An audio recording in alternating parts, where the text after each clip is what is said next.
So I'm watching a video on Jubilees, and I had already read it, and it reinforced the Book of Enoch in the calendar.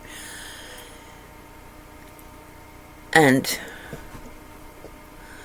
we can say we're a creation, but when you say we're a construct, a matrix, an algorithm, it dehumanizes everything.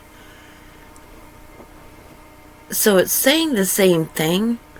It's how we are perceiving it, the meaning behind it. And so it is with time. People say time is an illusion. Time is a construct. But the video phrased it in a different way, that it is a sacred structure. And then the fullness of the universe and what's happening starts to come in.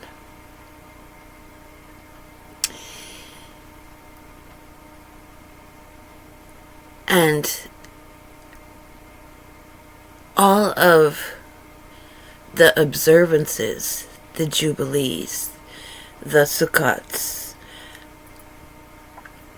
the Shabbats, these are all in aligning.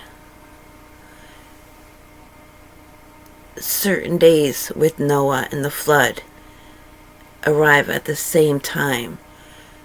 So it's like gears. And it comes all the way through time at these dates. And the whole perception, we're just given the basics that Abraham was called out of Babylon, and his God has decided that this land was going to be his, and so they're going to just kill everybody in that land so that his people can inherit it. No.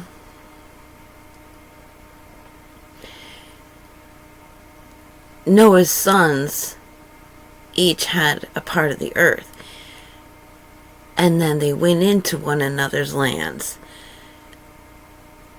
At first it was peaceful, then they ended up staying, then they ended up claiming it. And so everything, in order to be in order, is certain things happening on certain dates and times, and everybody being in their proper place on earth.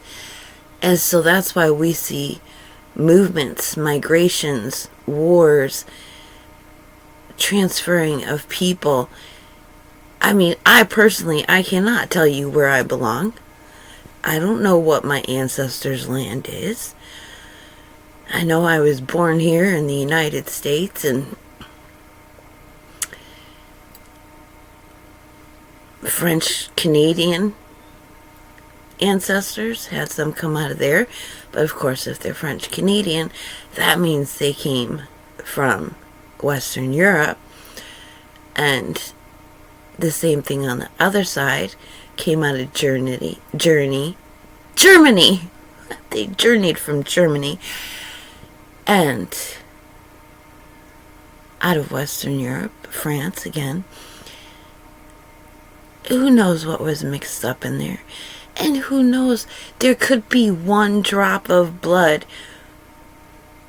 that our Creator uses to designate me as belonging somewhere, to claim it, to put everything back in its proper place.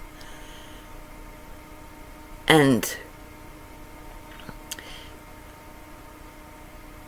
the Gregorian calendar, and I had noticed before, I start feeling energies, the movements, the changes, what's coming, where the New Age movement and people will prophesy. For example, 8/8 Lionsgate is coming up, so August 8th. That's known every year as 8-8 Lions Gate. So new things can come in. A door opens. But I started experiencing what they're planning for and expecting on that date beforehand. And if you think about it, if the calendar is supposed to be 364 days, but they've got it at 365 plus leap years, and we know that they skip dates on the calendar. They can manipulate technology now, even more so than saying, oh, your clock must have stopped and you didn't rewind it in time. So that's why your time is off and ours is right. No, they set the date and they set the eyes and the attention on this date, which is late. Our Creator's never late. And there's too much in the cosmos in alignment, catching those gears, putting everything in order for one little planet being manipulated to undermine the whole thing. It's not going to happen. And so no matter how hard they try, they set everybody's attention for August 8th, but it's coming in sooner. But they're not expecting it. It goes right by them, and then they create something different on August 8th, not realizing that all the energies were already set up. They've already come through. And now you're going to go build your little Lego model of what you want for a reality. But it's not going to stand. That's profound.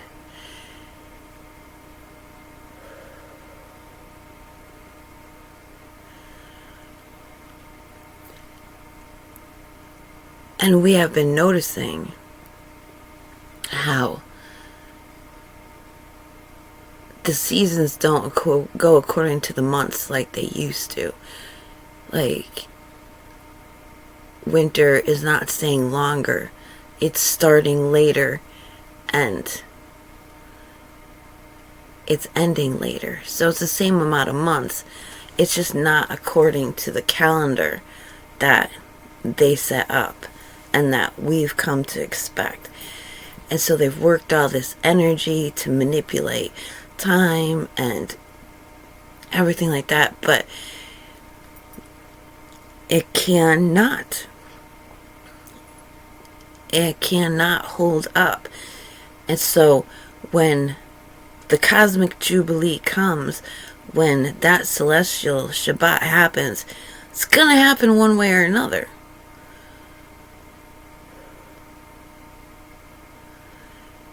And this is how we learn, because I was going, well, if we have the new moon observance and we're not supposed to work for 7 days in a row, then for more than 6 days,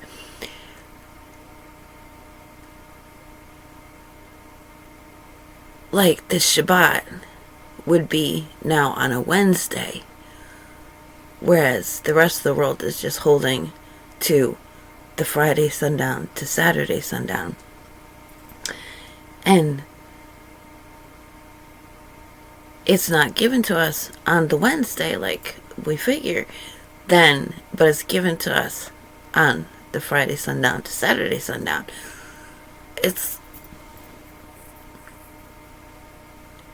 two different times. And if we're not given it when we think we should, because that's what makes sense, then obviously we must be wrong. So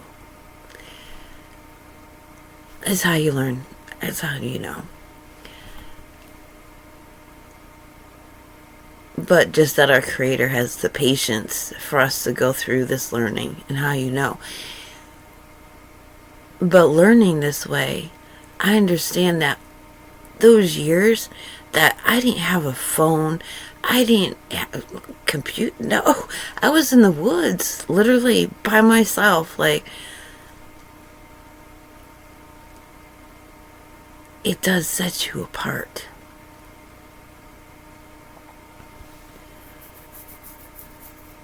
And I was shown that the reason that we go into depressions, addictions, is they slow us down. Like our mind's always planning and scheming and worrying and wanting to create. And so it's creating in the imagination. But when we are brutally down low, we aren't doing any of that. We just want complete silence, complete stillness, and give me some water, man. So in those places, we get all our negative thoughts, all our negative feelings, and we'll get, the mass subconscious. We'll deal with all of that. And what that is that's like an invisible ball and chain we don't know about.